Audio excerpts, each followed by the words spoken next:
Allt megna ég fyrir hjálp hans sem mig styrkan gerir. Mundu að hafa Guð í hjarta þínu þegar þú ferð í gegnum dalinn og leyfðu honum að leiða þig í gegn.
Enginn á meiri kærleik en þann að leggja líf sitt í sölurnar fyrir vini sína.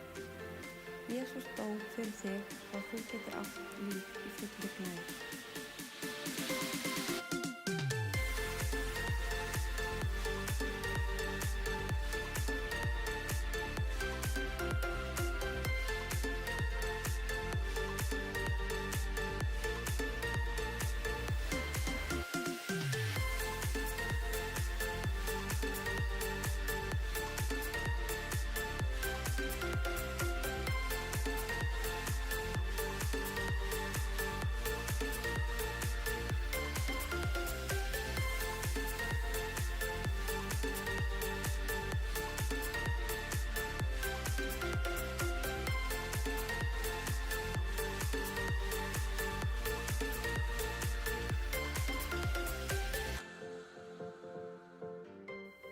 Nú eru 60 sekúndur í samkomu og við viljum hvetja þig til þess að deila samkomunni og verum hvatning fyrir aðra að koma í hús Drottins og lofa hann eða vera bara heim í stofu og lofa hann með okkur á samkomu.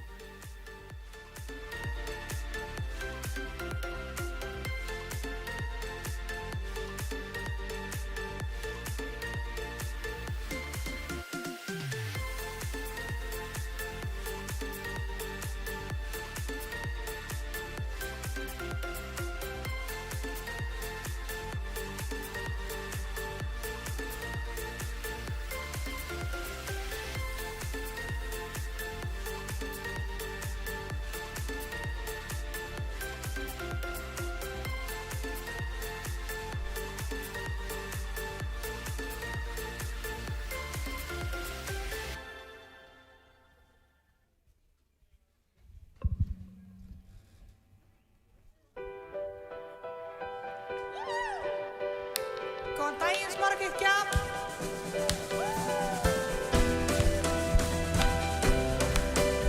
Verið velkomin á samkomu! Lofum Drottni í dag!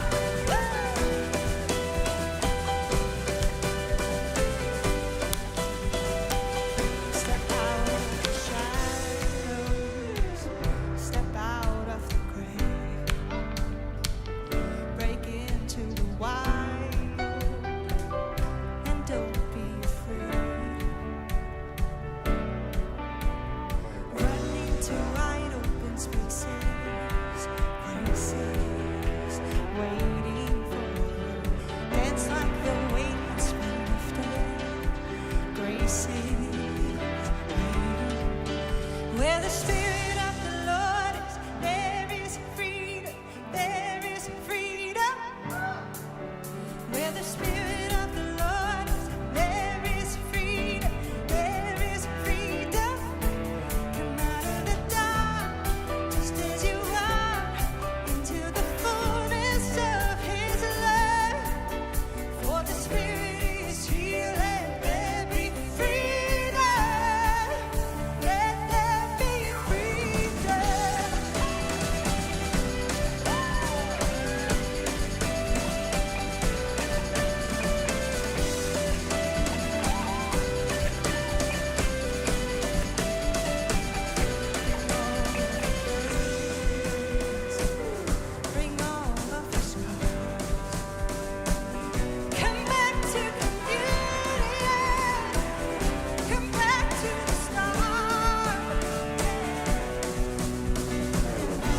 Halleluja. Það sem að Andiguðs þar kennir ritningin að það frelsi. Og kannski þurfum við einhvers konar frelsi í okkar líf. Kannski erum við búin að lenda á skeri í einhverju eða komast á einhverju stað þar sem að við erum bara föst svolítið í hólu. Vitið hvað besta leiðin út úr þeirri hólu? Það að hætta að horfa á sjálfa sig og fara að horfa á Jesú. Þannig mér langar til þess að hvetja þig, ef þú ert í hólu, við lendum öll í hólum. Það bara þannig. Settu augu þín upp en ekki á sjálfa þig. Settu augu þín á Drottinn en ekki á þig sjálfan. Og vitu til að hann þar og hann vill finna þig. Það var talað í textunum í þessu lagi að þegar við lofum Guð að það brotna hlekkir. Og það stendur í ritninguna þegar Páll og Sílas þeir voru hnepptir í varðhald. Hvað gerðu þeir á miðnættu tímanum? Tóni, gaman að sjá þig. Þeir fóru að lofa Guð. Og veitu hvað gerist þegar við förum að lofa Guð? Þá var hlekkir að brotna. Og það var nákvæmlega það sem gerðist hjá þeim. Hlekkirnir fóru að brotna. Og þeir urðu ekki bara frjálsir. Fólki í kringum það var frjálst líka. Og við þurfum að vita það, þegar við erum í erfiðleikum og við þurfum að lofa Guð, þá erum við ekki að gera þetta bara fyrir okkur. Við erum að gera það fyrir umhverfi okkar. Þannig að lyftum upp höndum og lofum Guð í dag. Jesús, ég bara þakka þér heilagi Faðir fyrir það sem að þú hefur gjört. Þú hefur gert furðuverk á meðal okkar. Og ég vil bara þakka þér heilagi Faðir fyrir trúfesti þína, fyrir náð þín og miskunn Jesús, fyrir ævarandi elsku þína. Þú elskar einn og sérhvern hér í dag, Drottinn minn, og þú þráir að koma inn í aðstæður okkar með kraft þinn, Jesús, með kærleika þinn, með visku þína. Gefðu okkur náð til þess að auðmýkja okkur undir þína voldugu hönd. Því að þú á settum tíma, þá lyftir þú upp, þú gerur heilt og þú veitir framgang. Og ég bið fyrir þessari samkomu, við ætlum að sjá hlekki brotna hér í dag. Hlekki hugarinn sem halda okkur í viðjum, hlekki þess fortíðar. Drottinn, ég bara bið að þess hlekki brotni, við fáum vilja þinn inn í líf okkar og ekkert minna. Í Jesú heila nafni og allir liðinni sagði, amen, höldum áfram í lofgjörð.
breytast myndu, halleluja, þú allt gerir vel. Takk Jesús. Halleluja, Guð er ofar öllu, halleluja, Guð er breytast myndu, halleluja, þú allt gerir vel, allt gerir vel. Ó hetja frá himni, þú sigraðir gröf og allt sem bindur í hnekki og böl og Guð, mikið er verð þitt. Hann er svo fagnandi frjáls og Jesús þinn nafn því upphafið hátt og Guð, mikið er verð þitt.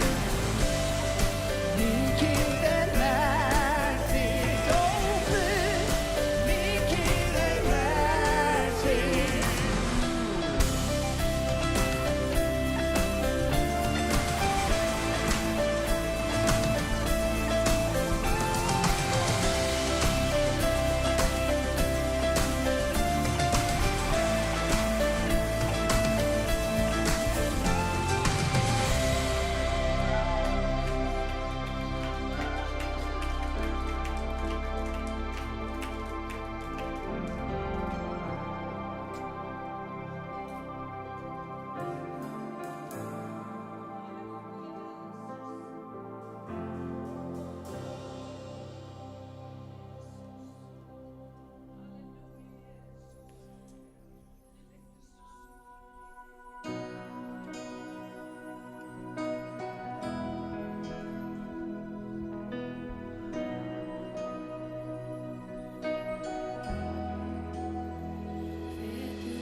Okkar á milli, hve hátt var fjallið, ókleift það var. Í angist minni, ég leit til himins og þá nótt nefndi þitt nafn.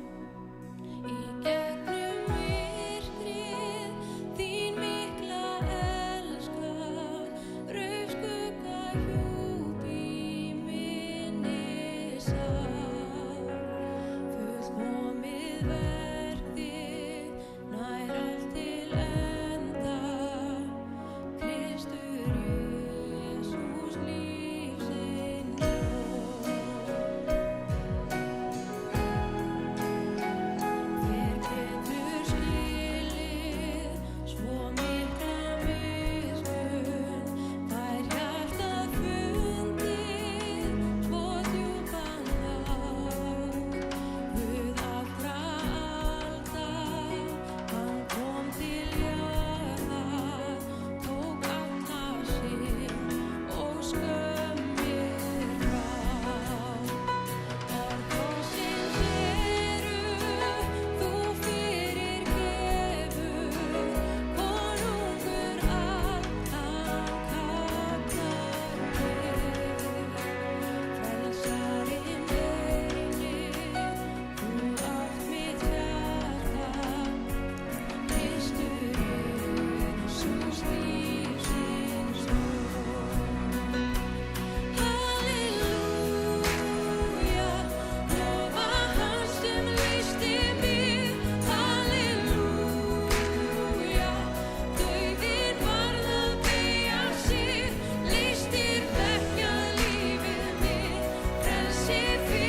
Mercy seat. Worthy is that Lamb who was slain. Holy, holy is He.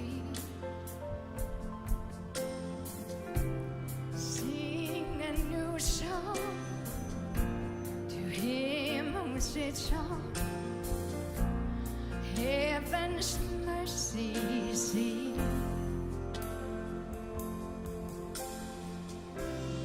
Holy, holy, holy is the Lord God Almighty, who was and is to come. With all creation I sing praise to the King of Kings. You are my everything, and I will adore you.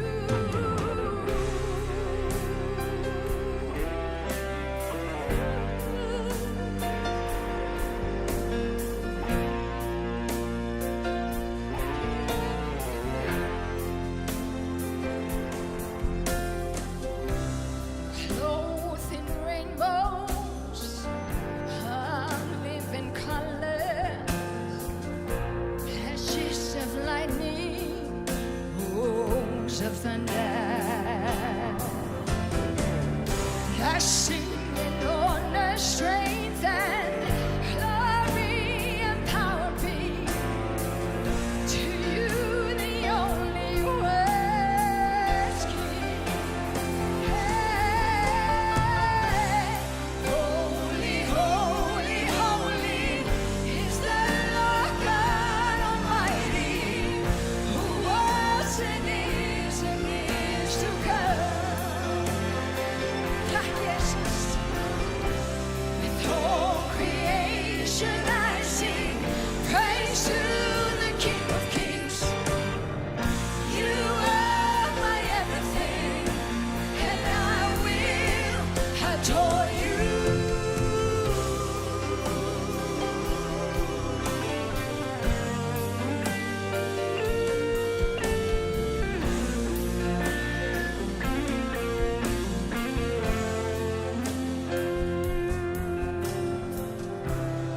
Filled with wonder,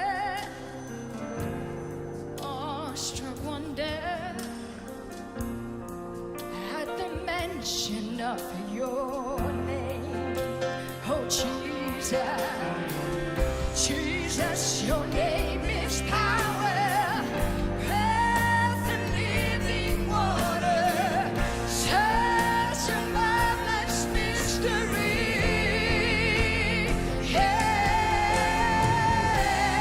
Holy, holy, holy is the Lord God Almighty, who was and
hjálpi mér. Þetta svona gott dæmi það hvernig maður getur glimt sér í lofgjörð.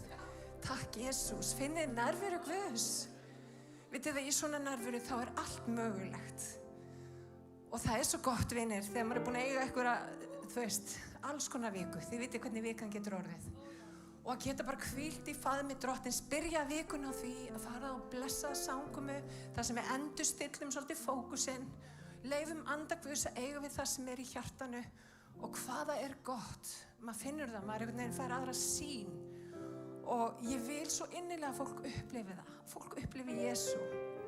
Mér svo leiðilegt þegar ég heyri í þjóðfélagsumræðinni hvað fólk áttar sig ekki á hvað Jesú mikilvægur. Hann allt. Og vitið það, ég búin að segja það oft og mörgu sem ég svo þakklátt fyrir mína foreldra að kynna mig fyrir Jesú. Dýrmætasta gjöf sem ég hef þegið bara á minni lífsleið og þvílíkt akkeri í lífsins ólgusjó. Ekki leita langt yfir skammt. Leitaðu til Jesú. Leitaðu til Jesú. Þetta svo einfalt, vinir. En samt virðist að vera svo flókið. En mér langar bara til að minna á það sem svona framöndan í vikunni. Við erum með AA-fund hérna annað kvöld, æðislegu fundur. Og þetta bókafundur klukkan 8. Hvet fólk sem að sækja sér heilbrigði frá alkóhóli og hugbreytandi efnum að mæta. Miðvikudag þá erum við með bænastund. Þetta svona eins og soaking bænastund á milli 7 og 8. Hvet fólk til að mæta það líka. Svo erum við samkomu eftir viku. Við erum svona jafn okkur svolítið eftir COVID. Þannig að hvetið fólk til að koma með. Amen. Það ekkert betur en að fara á samkomu. En við ætlum að taka samskot og við fáum upplýsingar hér á skjáinn. Það líka pósi frammi fyrir þá sem að það kjósa og ég bið bara Drottinn, hvort sem að þú ert heima eða hér í salnum, biðum að blessa því að ég veit að hann blessar glaðan gjafara. Það bara þannig, hann nefnilega frábær. Í Jesú nafni, amen.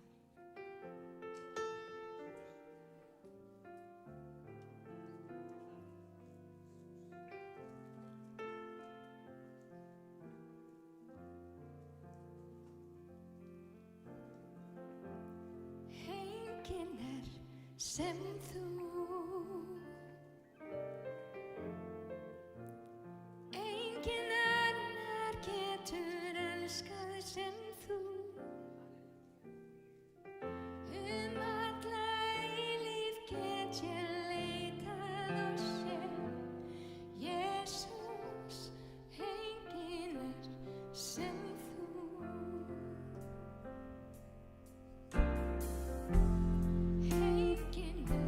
Sem þú.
Velkomin heilarandi.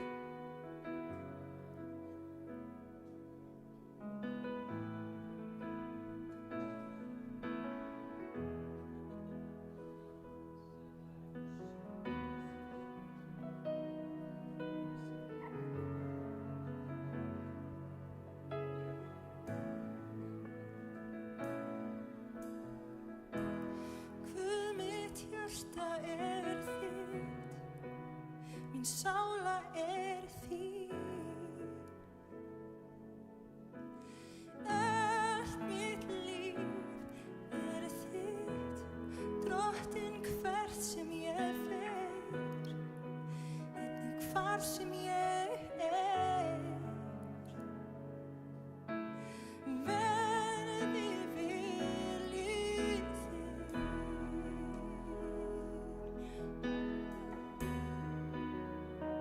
verði viljið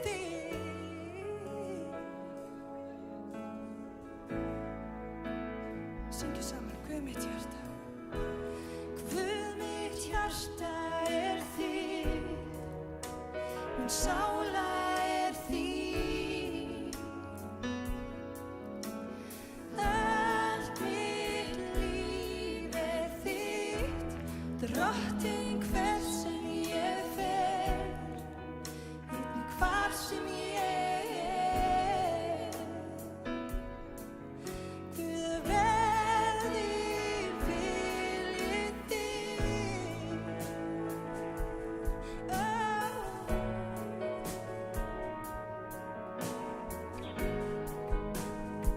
verði viljið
Syngjum saman.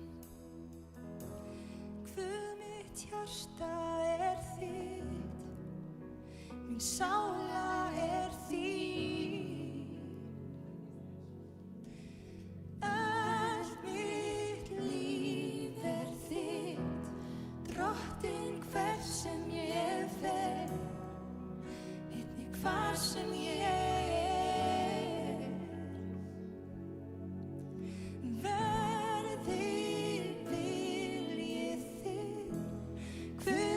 Hjarta þitt, mín sála þín.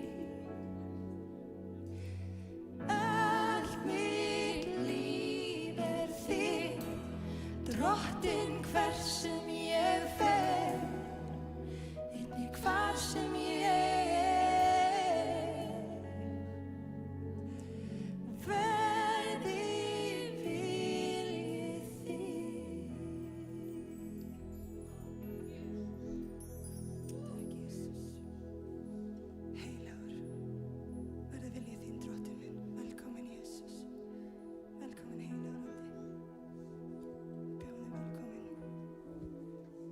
Leggjum allt okkar til þín, Jesus.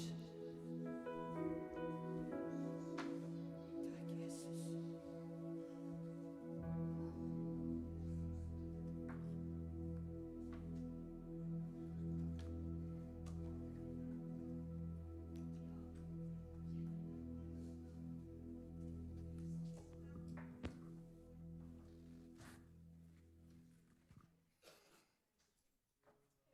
Góðan og blessaðan daginn. Þetta ekki dásamlegt?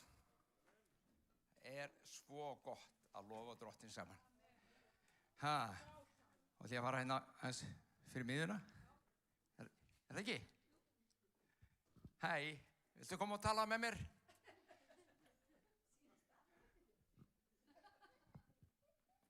Hann þarf að dansa.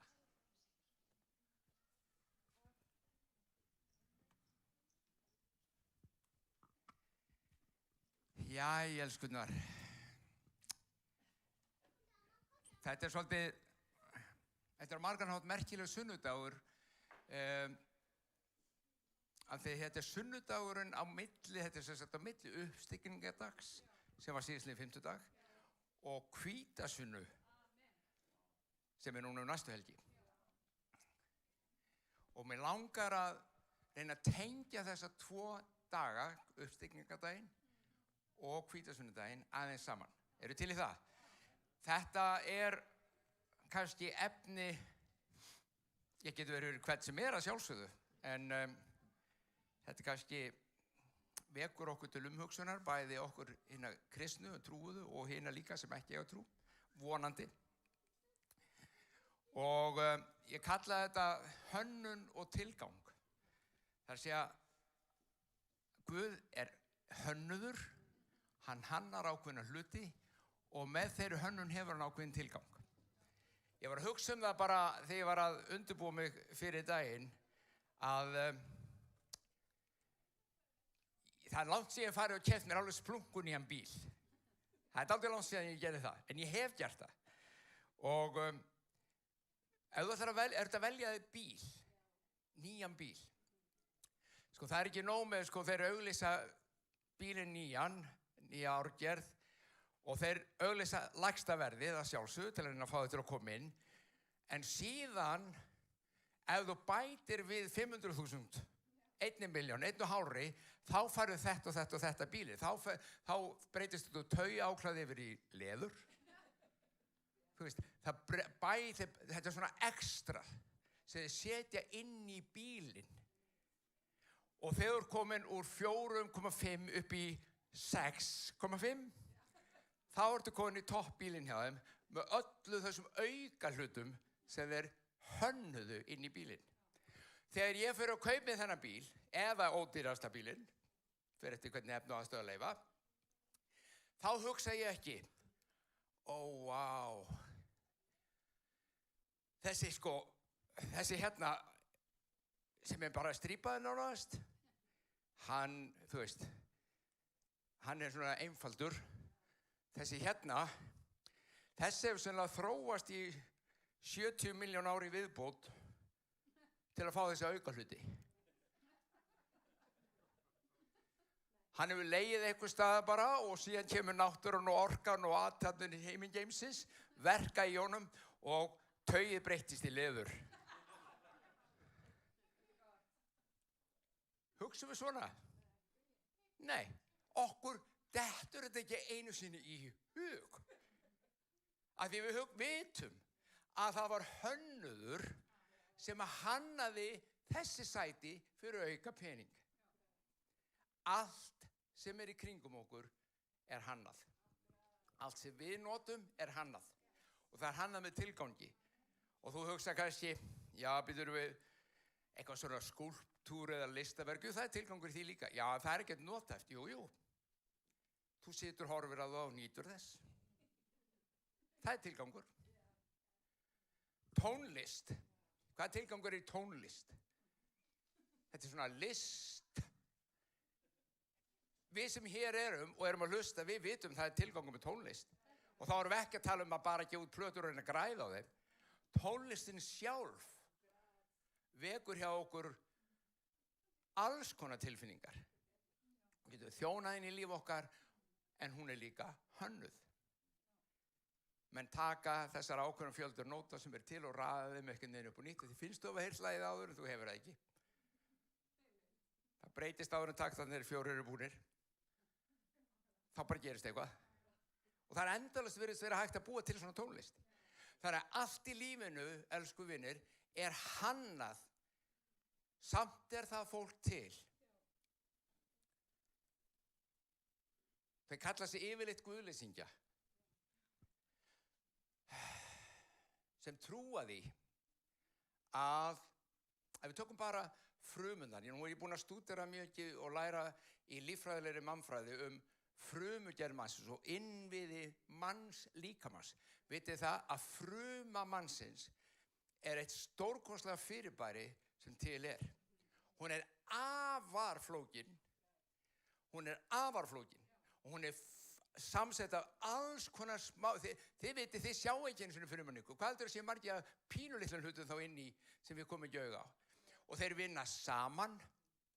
Þeir vinna ekki gegn hvorn öðrum og þeir vinna saman og þeir vinna saman í ákveðnu tilgangi. Það er nánast útilokað að segja, já, þetta er ekki hönnun. Veitu, hver hannar svona? Frumur. Og við vorum að tala um bíl á þann. Þú veist, það er einfalt dæmi þessi bíl. Við vitum sirka, þið kannski, vitið sirka hvernig það virkar. Ég stess bara upp í honum keiri, ég veit ekkert hvernig það virkar. Ég þarf heldur ekki að vita það síðan. Svo lengi sem það fer með mig frá A til B, þá er ég kátur. Allt er lagið líða þokkalega vel í honum líka og allt það, en þú veist, þetta er bíllinn minn. Og hann fer bara með mig. En þegar þú fer inn í frumunar, þá eru til aðilar sem vita hvernig frumunar virka og halda því samt fram að það sé fyrir tilviljun. Vá! Ég hef sagt um þessa sömu aðila, vinur minn kæri, þú hefur meiri trú en ég. Þú hefur meiri trú en ég. Það krefst óhemju trúar að telja að þetta hafi gerst fyrir tilviljun á einhverjum tíma með engan tilgangan sérstaklega í huga í upphafi. Það bara svona gerðust. Mig langar núna í ljósi þessa að bara við hugluðum aðeins hver var tilgangurinn með kirkju Krists. Hvað var Guð að pæla? Hannaði hann kirkjuna? Já, hann virðist hafa hannað hana með ákveðin tilgangu í huga og hann setur ákveðna þætti inn í hana og við höfum annarkost fattað þessa þætti og reynt að lifa eftir því þeirri hönnun eða þá að við erum búin að breyta því svo mikið að við vitum ekki lengur hvað þetta er og Guð ekki heldur. Nei. Guð lítur á kirkjur. Ég var ekkert að gera þetta, krakkar. Hvað er þið að bauka?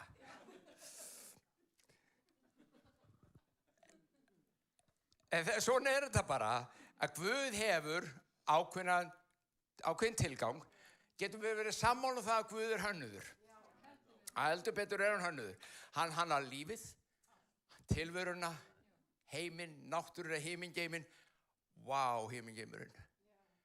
Sæll. Ég hef sagt þetta stundum áður, ég ætla að segja þetta einu sinni því að ég gleymi því ekki því augnabliki, ég var 8 ára gamall þegar heilinn í hugur minn náði ekki utanum stærð himingeimsins. Það er svo sem aldrei neitt snjór hérna lengur en ég var að búa til svona englamyndir í snjóin, vitið hvernig? Þú veist, hreyfa hendur og fætur og búa til svona englamyndir í snjónu. Ég átti heim á Selfossi þá, Selfoss, og það var alveg yndislegt og ég var að bíða eftir að kemur kvöldmatur, þetta var náttúrulega miðjan vetur og stjörnubjart, algjörlega stillt. Kollurinn litli á mér fer af stað, svona úti í himingeiminn og ég horfa á það stjörnu sem við sé og svo sá ég stjörnur hrapa og sá, vá, þetta er stórkostlegt. Ég var að uppgöta himingeiminn og ég fer lengra og ég fer lengra og ég fer lengra og lengra. Svo allt í einu komst ég ekki lengra. Þar að ég vissi að hann var eitthvað lengra, það var ekki veggur hérna. En minn litli kollur, ég náði bara, vá, hversu langt í burtu er þetta eiginlega? Þetta er óendanlegt, krakkar. Þetta er stórkostleg sköpun og stórkostlegt skipulag. Hvaða skipulag er það ekki að tunglið skuli ekki detta hérna niður í Atlantshafið? Það er gott skipulag. Við erum sátt við það. Hvaða skipulag er það ekki að jörðin skuli vera akkurat í réttri fjarlægð frá sólu til að brenna ekki upp eða hér sé óbúanlegt út á kulda. Bara akkurat. Þetta er hönnun fram í fingurgóma. Margir sjá þetta ekki og það er þar sem vandamáli liggur í þessum svona postmoderniska heimi sem við búum í og sumir viljum meina þess að við komum með þess að fram yfir hann núna, hann sé ekki lengur eitt svoleiðis, það sem nánast allt er afstætt. Okkur vantar tenginguna. Okkur vantar tilganginn. Í dag erum við svo óviss nánast alla hluti. Allt er orðið afstætt. Kyn er orðið afstætt. Ekki það? Kyn er orðið afstætt. Og fleiri þættir sem við erum að reyna átt og grá í þessum breytta og nýja heimi.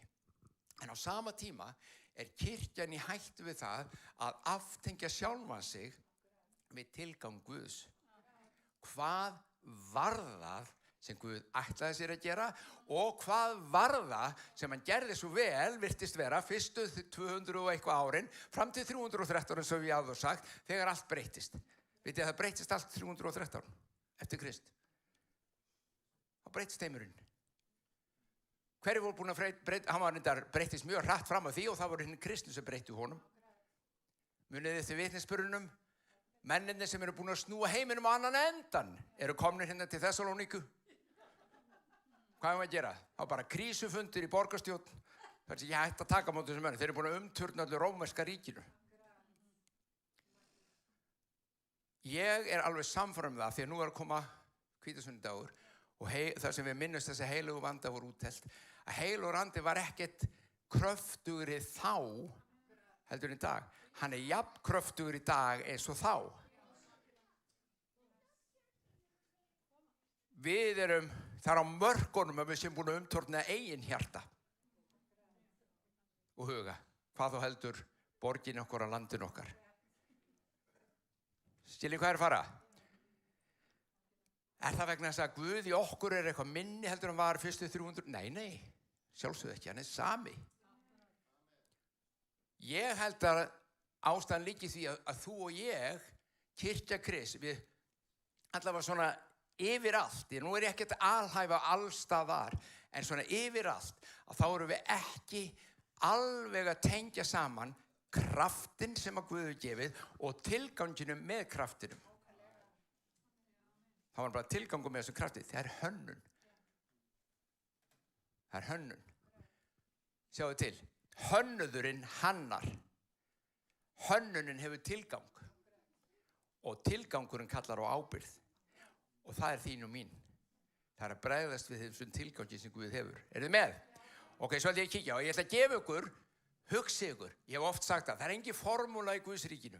Engin formúla í Biblíunni. Ég ætla að gefa ykkur 4 þáttaformúlu á eftir. Ég fann eina. Trúið því.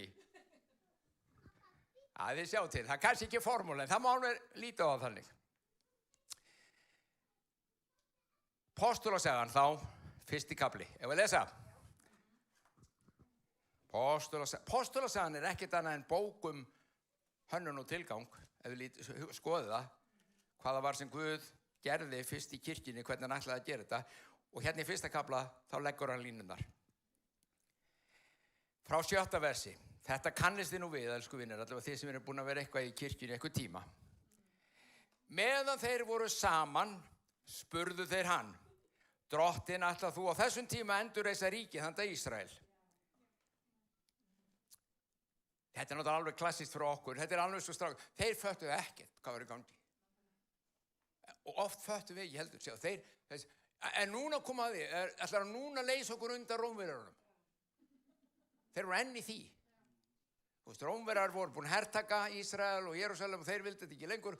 Og þeir ætlar er það núna sem þetta kemur? Og Jesús svaraði, ekki er það ykkar að vita tími eða tíðir sem Faðirinn hefur sjálfur ákveðið, en ekki verið hugsa það, hvort að þetta sé tíminn eða ekki, en þið munuð öðlast kraft þegar heilagur andi kemur yfir ykkur og þið munu verða vottar mínir í Jerúsalem, allir í Júdíu, í Samaríu og allt til endimarka jarðarinnar. Komin í svona votta Jehóvar bankaði dyr hjá ykkur. Við erum frá votta Jehóvar. Æ, sagði ég. Ég er líka votti. Ertu í votta Jehóvar? Já, ég er vottur Jehóva. Hann sagði mér að ég myndi vera vottur hans út allt. Ég tölu ekkert lengi við mig.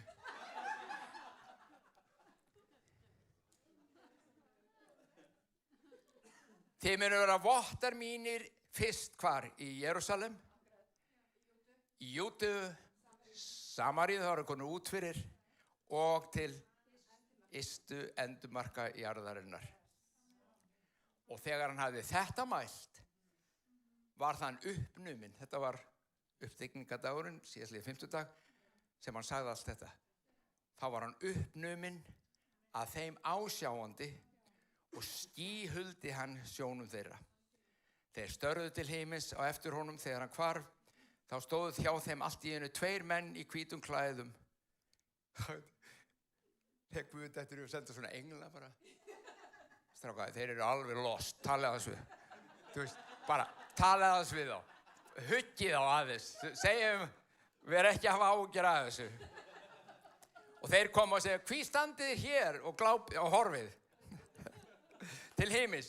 Þessi Jesús sem varð uppnuminn frá yður til himins mun koma á sama hátt og þið sáu hann fara til himins.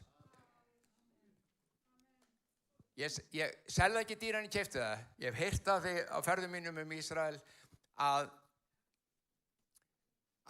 stóra sjónvarpsstöðvar í heiminum séu meira sem myndavélar á Ólufjallinu.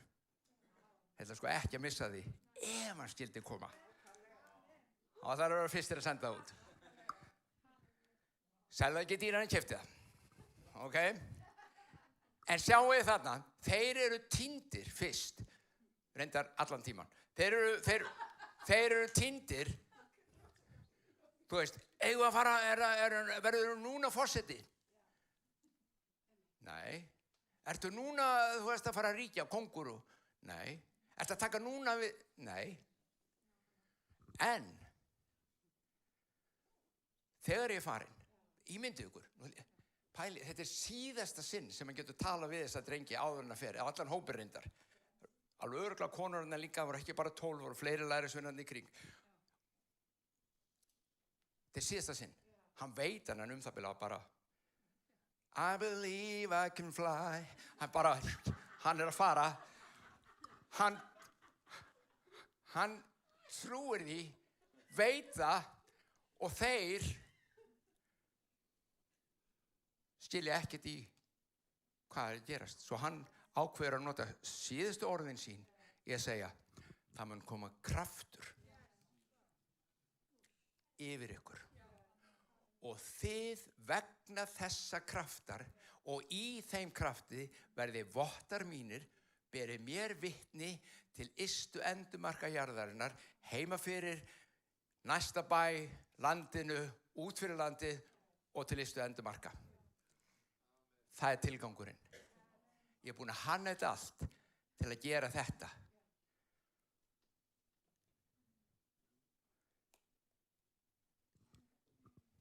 Leifum þess að gerjast. Og hvað? Vitum við hvað þetta er? Erum við að gera það? Við reynum.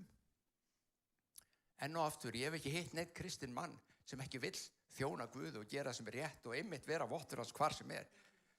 Það vilja það allir kristni menn. En alveg eins og heimurinn er búin að týna tenginguna milli hönnunar og tilgangs. Að þá eru við oft búin að týna tenginguna milli hönnunar Guðs og tilgangs hans og máttar hans. Máttur hans, tökum sem dæmi. Við getum leitað kraftar og máttar heilags anda án tilgangsins. Það er að segja án að skilja tilgang Guðs með því. Og við notum hann gjarnan þá, eða okkur finnst við vera stærri menn ef ég er með kraft Guðs. Þú veist, ég er Guðsmaður. Og ég ætla ekki að gera lítið úr því að vera Guðsmaður, því það er mjög mikilvægt.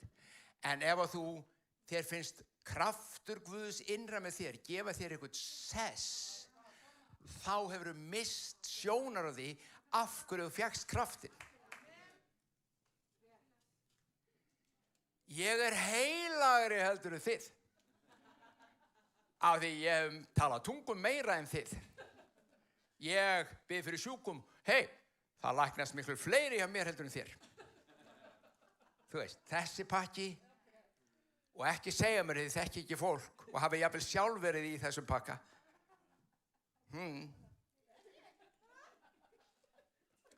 Þá erum við búin að missa sjónarbyrði. Af hverju fékk ég kraft heilags anda? Til hvers var hann? Hann var fyrst og fremst ekki fyrir mig. Jú, hann hjálpar mér, hann leysir mig, hann heggur á hnúta í lífið minni, hann læknar mig, hann gerir alls konar hluti í lífið minni. Til hvers? Svo að ég geti verið vottur hans. Ekki svo ég geti bara að láta mig lifa, þetta er næs. Guð er svo góður. Hann er það. Hann er bara góður. Skilur þið? Hann er bara góður, en af hverju, krakkar? Gaman þetta. Þetta er ein leiðin sem við missum marks. Hin leiðin sem við missum marks er að við erum alveg stórkostlega áætlun. Hún er þannig að þú gengur á nýtt fólk sem kemur inn í kirkjur og segir, Guð elskar þig og ég er með stórkostlega áætlun fyrir lífið þitt.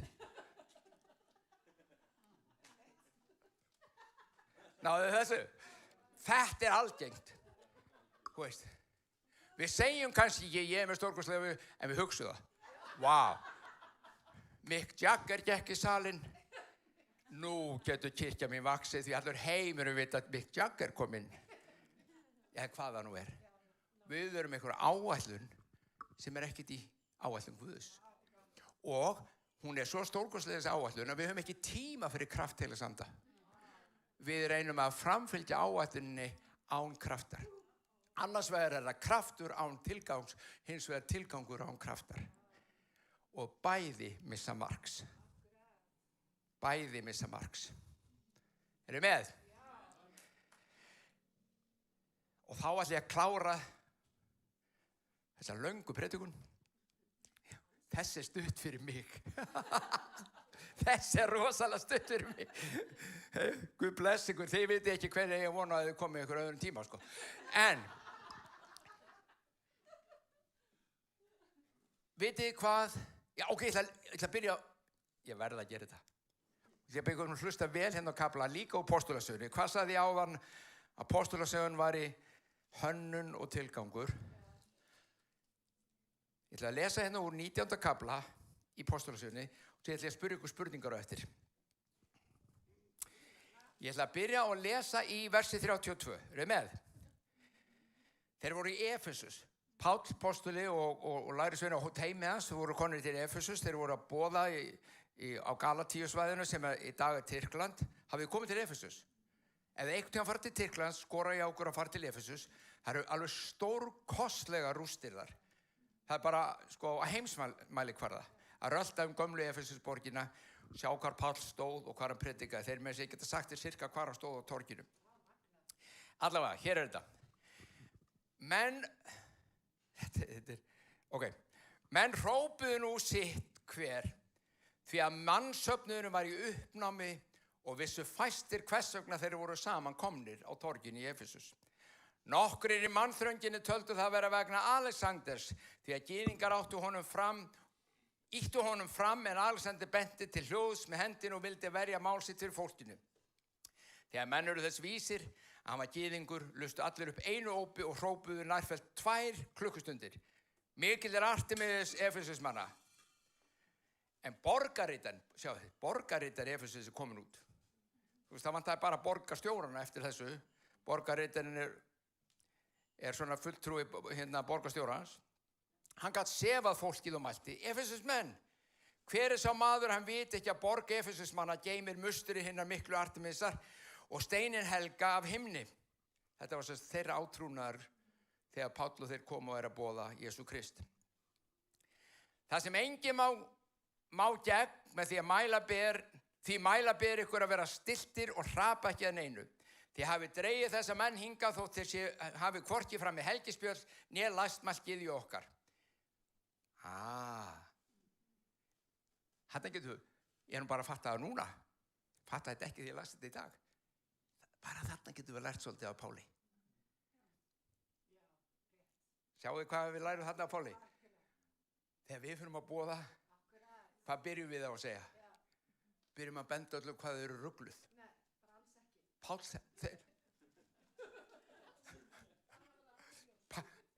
vitnisburður borgarritarans og hópsins alls, þessir menn hafa ekki komið gegn okkar trú á nokkurn hátt. Já, vísdómur frá Páli. Jæja, halda áfram. Eigi nú Demetrius og smiðin sem á honum fylgja sögótt við nokkurn, þá eru þingdagar haldnir, það er samankomin og leysa málun eins og þingvöllum í gamla daga, og til eru landstjórar sem taka á málunum. Þar getur maður borið upp mál sín. En ef þið hafið annars að krefja, má gera út af það á löglegu þingi. Við eigum hætt að vera sakaðir uppreisn fyrir þetta í dag og getum ekki bent á neitt tilefni sem gæti afsaka slík ólæti. Að svo mælti þetta mannsöfnuðin fara. Ok, við föttum þarna eitt þegar við vorum að lesa hvernig Páll boðaði greinilega. En öðru liti hvað er þessi kafli? Hvað er merkilegt við þennan kafla? Hafið veltið fyrir ykkur? Nú er ég svolítið leiðilegur reyndar vegna þess að til þess að hafa svarið við þessari spurningu sem ég faktisk þar fiskettir, þá þurfum menn að vita gríska textan. Og við hefum bara ekkert í því að lesa þetta á grísku síðan. Löngu hætt í, sko. Vitið það? 3 svar og það meira sér hægt að fara rök fyrir fjórðastiftinu, en allavega þrisvar í þessum kafla sem ég las, talað kirkjuna. En það gríska orðið ekklesia. Það bara ekki þýtt kirkja þarna. En milli 100 og 200 sinnum annars staðar í Nýja testamentinu þetta nákvæmlega sama orð þýtt sem kirkja. Hvað segir það okkur? Það segir okkur að við erum búin að gera kirkjuna einhverju sem Kristur ætlaði henni aldrei að vera. Við erum búin að gera henni, ég myndi segja að við erum búin að gera hana að stærstu innanhús íþrótt sem til í heiminum. Við stöndum okkur vel í að gera þetta íþrótt. Setjum fólk í salinn, lofum þeim að koma og hlusta á okkur, sjá hvernig stöndum okkur. Okkur vantar nýjan predikara sem predikari almennilega, svo fáum enn fleiri áhorfendur. Okkur vantar meiri hljómsveit, svo fáum enn fleiri áhorfendur. Séu hvað að fara. Og það ekkert rangt við að vilja fólkið þinn, það ekkert rangt fyrir góðan predikara og það alls ekkert rangt við góðan hljómsveit. Þetta snýst ekkert það, þetta snýst bara það, erum við að tengja við tilganginn. Allt þetta dót, allt þetta sem við gerum, það ekkert að því, svo lengi sem við vitum hver tilgangurinn er. Eruð þið með? Ekklesia grískt orð, var notað fyrir af Rómurum og meðal keisaranum, fyrir hans fulltrúa. Það þýðir að koma saman, halda þing, takk þetta, koma saman, halda þing, eitthvað það sem á lögsaga, og ef að keisarunum datt í hug að senda til Efesus, segjum að keisarinn hafi sendt inn í þessa mannþröng, 2 aðila eða 3 frá Róm sem áttu að koma og segja hvað áttu að gera, þannig að stilla til friðar og bara ákveða hlutina, þá voru þeir með keisarans umboð. Þeir voru ekklesia fyrir keisaran. Allt í einu fáum við nýja skilningi í orðið, hvað sem 2 eða 3 eru samankomnir í mínu nafni ég mitt á meðal. Og hans umboð ekki aðeins sterkar heldur en keisarans? Jú, það drottinn himins og jarðar skapari hans. Hann með þér, það sem 2 eða 3 eru samankomnir og þú ert hans ekklesia. Þú ert hans fulltrúi. Þú ert í umboði hans og hann kemur og það sem þú segir, það verður vegna þess að hann ræður. Það valdið, það tilgangurinn. Heilagur andi ekki gefinn til að kýtla okkur. Þó að sé gott að láta kýtla sig. Ég elska það. Men ég elska það. Og ég veit að þið gerir það líka. En það ekki tilgangurinn. Þið með? Og þá ætla ég að klára þetta með því að lesa formúluna. Hvernig gerum við þetta nú allt? Hvernig virkar þetta í lífinu að uppfylla þennan tilgang, að fara til ystu endumarka jarðarinnar? Ég veit ekki með ykkur, ég held að við séum alveg búin að komast þeirri niðurstöðu að allavega flestar kirkjur, ég veit ekki með allar kirkjur, að við erum ekkert að sjá rosalega mikið tilgangnum uppfyllast með því að sitja inn á samkomu og vita hvort að fólk kemur ekki inn. Allt lagi hittast. Þau með aldrei misskýra sér að segja, eða eins og Teddy vinur minn segir alltaf, ekki heyra sér ekki að segja, bara heyra sér að segja. Það gott að hittast. Við eigum að hittast. Það gott að lofa saman. Það allt og kraftur heilags anda á meðal okkar. En við erum ekki að fara til ystu endumarka jarðar. Við erum ekki einu sinni að fara til Samaríu. Við erum bara í Jerúsalem. En Jesús sagði, nei, út fyrir. Og þá spyr maður, hvernig gerum við það? Ég man ekki hvort ég var að tala um það einhvern veginn, ég var ekki að tala um það hérna einhver á samkomu. Þú veist, í gamla daga, þá bara fór einhver með kókkassa og fór niður á torg og stóð upp á honum og predikaði. Hann var að fóra út með orðið. Í þá daga svínvirkaði það stundum. Í alvöru, fólks allavega stoppa. Ég get sagt ykkur það að ég tók þátt í því þegar ég komst til trúar, 18-19 ára gamall, þá tók ég þátt í því að fara niður á torg og spila gítar. Ég kann ekkert að gítar, þannig að það voru, þú veist, hinir gítararnir létu mig bara líta vel út. En þeir, og við boðum trúna og ég man eftir að forsetinn okkar, hann var ekki forsetinn þá, Ólafur Ragnar Grímsson, hann stoppaði og staldraði lengi við og hann tók mér sérstaklega aftur honum að því að hann var á þingi. En hópur fólks stoppaði og hlustaði. Í dag þarf það að vera með eitthvað alveg sérstakt ef þú ætlar að fá þau til þess að stoppa og hlusta þig. Ég er ekki segið að muni ekki gera það. En um leið og byrjar að segja frá trúnni og þá notar þau náttúrulega kænsku Páls, þú segir ekki hvað þau eru röng og hvað þau eru miklu syndar og þeirra Guðs sé ómögulegur. Byrjar ekki þar.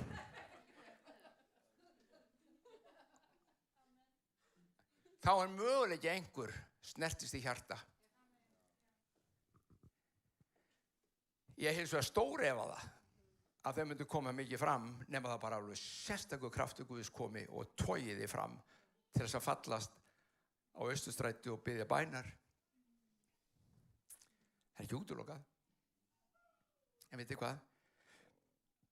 Þetta var faktist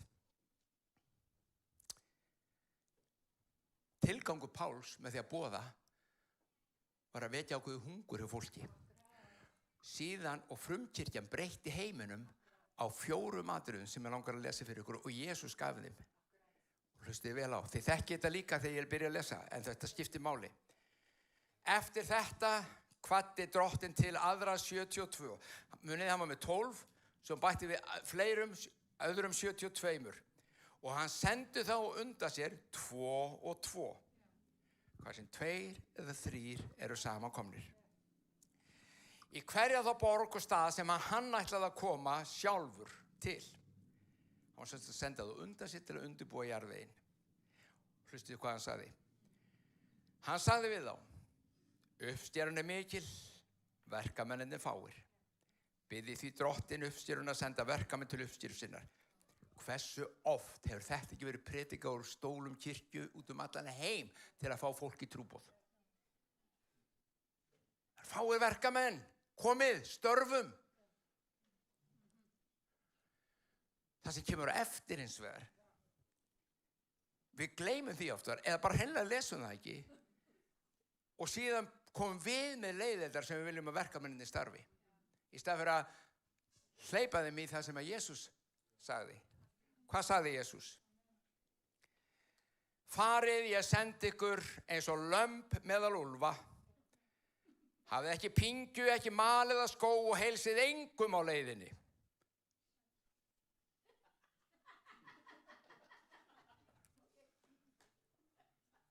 Rosalega einangrun sinni þetta. Hafa bara í huga að bara heilsa og kveðjast og byrja að tala um fólk á leiðinni. Þú náttúrulega að þeir voru ekki í bílnum sem ég var að lýsa á þann. Þeir gengu þetta bara. Þeir voru bara að ganga allar sveitirnar og inn í næsta bæ. Og að heilsa ykkurum á leiðinni, það gat bara, Jesús gæti verið komin inn í bæinn og farin aftur áður þeir kæmið þangað. Því það tók svo mikið tíma. Svo hann sagði, ekki, þetta liggur ástrákar, nú erum við að fara hérna þessa leið. Og hann sagði, þið eins og lömb meðal úlfa, með öðrum orðum, þið farið saklaus, í auðmýkt. Þið eruð ekki að fara til að valta yfir fólk. Þið eruð að koma, þið eru fulltrúar mínir með minn kærleika, mitt líf, minn anda. Þannig komið þið. Þetta með hitt. Og ekki taka með ykkur neitt mat eða pening eða neitt. Ok. Af hverju ætlar það hafa sagt það? Þeir eru að borða með fólkinn sem þið hittu. Krakkar, það gerist eitthvað þegar fólk borðar saman. Það gerist eitthvað þegar fólk borðar saman. Svo má hins vegar líta það líka að við getum oft verið að flækja okkur í þessu ef við erum með ofmikla pening og ofmikið hinu, þá það ofta að flækjast fyrir þjónustunni.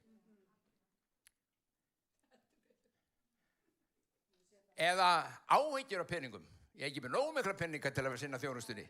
Þá get ég ekki þjónað. Ég ekki með neina hljómsveit og ég hef ekkert hús til þess að hittast í. Hvernig á ég að vera vottur hans til ystu endamarka jarðarinnar? Þarftu hús og hljómsveit til þess? Sjáu hvað er að fara? Þetta er svo einfalt. Við flækjum þetta. Að því við erum búin að missa sjónar á því. Svo kemur rúsínan hann í pylsuendanum. Ég elska þetta sem hann segir. Hvar sem þið komið í hús, þá segið fyrst, friður sé með húsið þessu. Fyrsta sem hún segir friður sé með húsið þessu. Og sé þar nokkurt friðarins barn, mun friður yðar hvíla yfir því, ella hverfa aftur til yðar. Verðum kyrt í sama húsi, neyti þess sem þar fram borið í mat og drykk, verður verkamaðurinn launa sinna. Eigi skuli þið flytjast hús úr húsi, og hvar sem þið komið í borg og tekið við ykkur, þá neyti þess sem fyrir ykkur sett. Læknið þá sem sjúkir eru, og segið þeim Guðsríki komið í nánd við ykkur. Förum yfir þetta, þetta er fjögur atriði. Það fyrsta sem hún gerir, þú segir friður. Við myndum kannski vera talandi skrítin ef við bönkum og dyrum hjá einhverjum og friður sé með yður. Þú veist, segjum þetta bara á nútíma kristnesku. Við tölum það blessa fólk. Með öðrum orðum það sem Jesus segir hérna, blessið hennar týndu. Blessið þá sem týndir eru. Hvort sem það ókunnugur nágranni þinn, hvort það vinur þinn eða fjölskylda sem ekki á trú, þú kemur inn og þú blessar þau. Og þú bara blessar, þú eru bara vinur þeirra. Númer 2, neyti matar og drykkjar. Það gerist eitthvað þið borðið saman. Við köllum þetta að eiga samfélag. Má ekki eiga samfélag við ófrelsa fólk. Það gæti smitast yfir á mig. Ég veikur í trúnni og ég get bara fallið frá og ég get allt. Þetta kennslan sem við höfum alist upp við mörg og ekki þið, ég ólst upp við svona. Ekki heima mér, en í kirkjónum. Þú veist, þú nuggar þér ekki út í syndarann því að syndin getur klest á þig. Og Jesús borðaði með syndurunum. Og hann að segja, farið, borðið með þeim. Blessu þau, eigi samfélag við þau. Og hvað svo? Síðan kemur lækni þá sem þess þurfa. Þjónið til þeirra. Þegar þú ert búin að vera heima hjá Sigga og Gunnu, sem að þú þekktir ekkert mikið áður, kannski einhvað, þú er búin að borða með þeim og takt eftir þetta ekki allt á einu kvöldi. Þetta getur ekki á einu kvöldi, en það er ekki formúlan, sko. Já, fara að gera þetta allt á einu kvöldi og áður fyrir heimir og öll frelsu fyrir miðnætti. Þú veist, nei. Þetta getur tekið mörg kvöld. Þetta getur tekið marga mánuði eftir hvað þú hittir þau oft. En þú borðar með þeim, þú blessar þau. Og viti menn, á þessu tímabili sem að þú ert búin að vera að hitta þau, þá ertu búin að heyra ýmist þetta fjölskyldur. Þú ert búin að heyra það að mamma hennar Gunnu er mjög lasin. Þú ert búin að heyra sonur þeirra Siggi, líka Sigur Sigursson, á erfitt í skóla. Og þá einn daginn þegar þú ert búin að vinna traust og þú ert vinur þeirra og þeir eru vinir þínir og þér líður vel með þeim og þeim líður vel með þér, þá segirðu, maður segir eitt, Siggi, ég trú á mátt bænarinnar. Má ég biðja fyrir stráknum ykkar? Og ég þori nánast að lofa þér, þau munu ekki segja nei. Hvort sem þau trú á mátt bænarinnar ekki, það breytir engu. Þau munu ekki segja nei. Þú biður og viti menn, það sem 2 eða 3 eru samankomnir í mínu nafni, þar er ég, þú ert mitt ekklesía á þessu stað og þú ert í mínu valdi og þá opinberast tilgangurinn með kraftinu sem hann gaf þér að lækna strákinn. Og viti menn, hann læknast. Þú fer heim það kvöld og trúir í valla. Hann læknaðist maður. Hann læknast. Og hvað gerist þá? Hjörtu foreldranna gal opnast. Og þú segir, þá fyrst, segiru, Guðs ríkið er komið. Þá fyrst boðaru í orðum. Fram að því ert að boða í kærleika og athöfnum og verkum.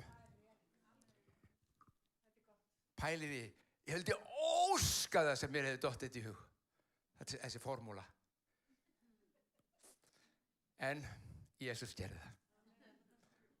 Hann er mun klárar heldur en ég nokkuð tíma verið. Það er algjörlega satt.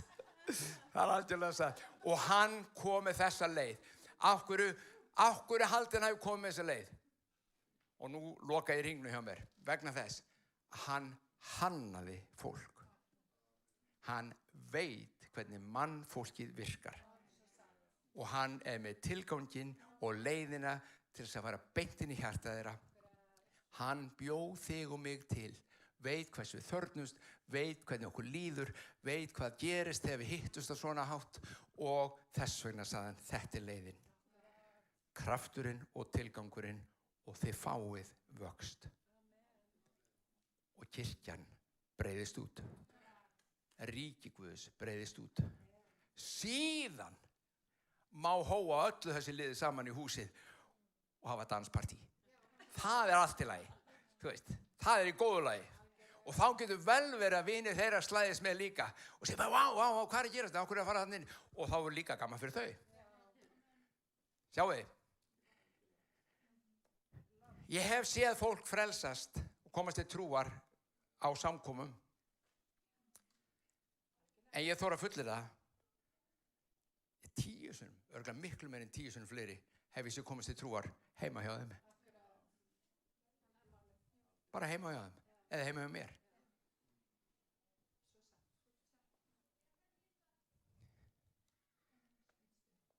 Hvítasunudagurinn er framöndan. Heilögum anda var úttelt, minnust þess. Meðtökum endurnýjun anda Drottins innan með okkur og segjum Drottin, endurnýjaðu kraftin innan með mér og tengdu mig síðan í tilganginn með kraftinum. Skulum biðja. Faðir minn, við þökkum fyrir það að við megum kíkja í orðið þitt og megum skoða og megum læra og biðja Drottin Guð nákvæmlega þetta sem við erum að ræða að kraftur þinn mætti opinberast og fylla hvert og eitt okkar. Mig, Drottinn minn, hvern sem er að hlusta hér í salnum eða heima eða hvar sem hann er. Kraftur þinn mætti koma og fylla lífið og gefðu okkur leið skilning og opinberun á því hvernig og til hvers þessi kraftur er gefinn og hvernig hann virkar. Hjálpa okkur að skilja að þú hefur hannað hlutina til að ná árangri og ávexti. Og við lofum þig fyrir það. Blessa sér þetta. Takk Jesús. Hugsið ykkur, svona starfaði Jesú, svona kendi Jesú. Hans leið með okkur, hans leið til að vinna í gegnum okkur er nákvæmlega þessi sama leið. Hann er búinn að hanna hana. Af því hann veit hvernig við virkum. Hjálpa okkur að tínast ekki. Drottin einhver staðar í einhverjum hlutum sem við eigum ekki að vera að gera eða er ekki frá þér þó séu fallir og góðir, Drottinn minn, en er ekki að skila árangrunum, er ekki tengdir við tilganginn. Hjálpa okkur, Drottinn minn, í Jesú nafni. Biðjum blessun fyrir alla sem eru heima að hlusta. Biðjum blessun inn á heimili, Drottinn Guð. Biðjum frið inn á hvert heimili. Megi friður þinn núna á þessari stundu, heilagur andi, fylla heimilið. Í Jesú nafni. Amen.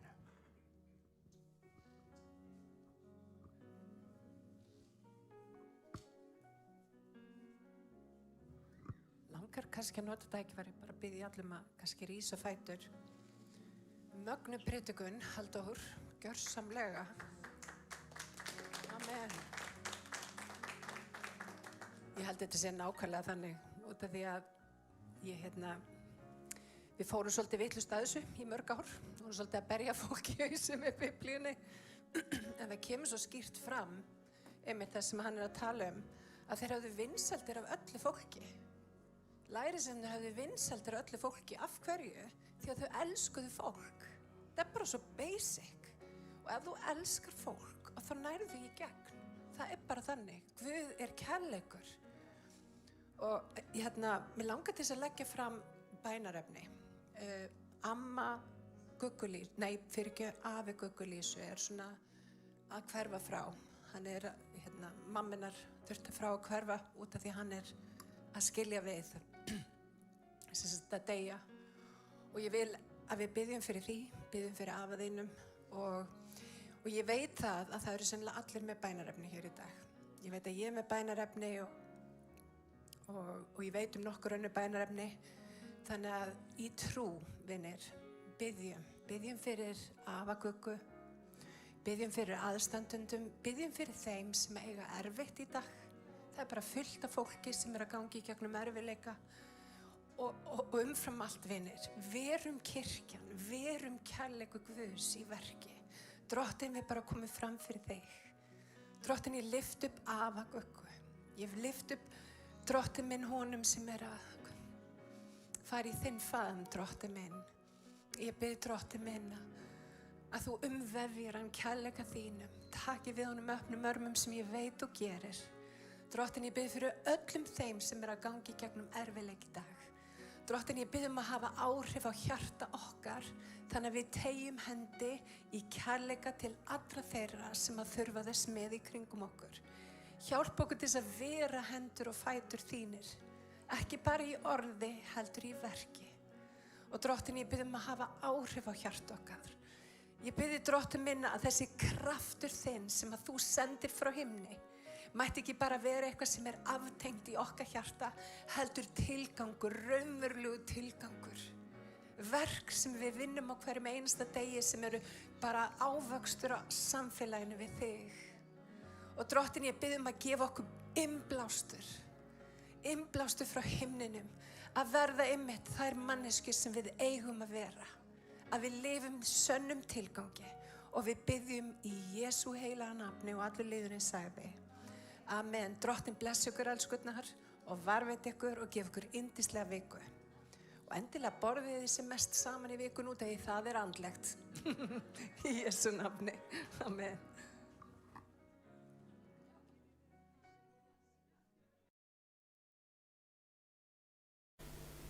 Nú er samkoman á enda. Við þökkum fyrir að hafa verið hér, en við værum alveg til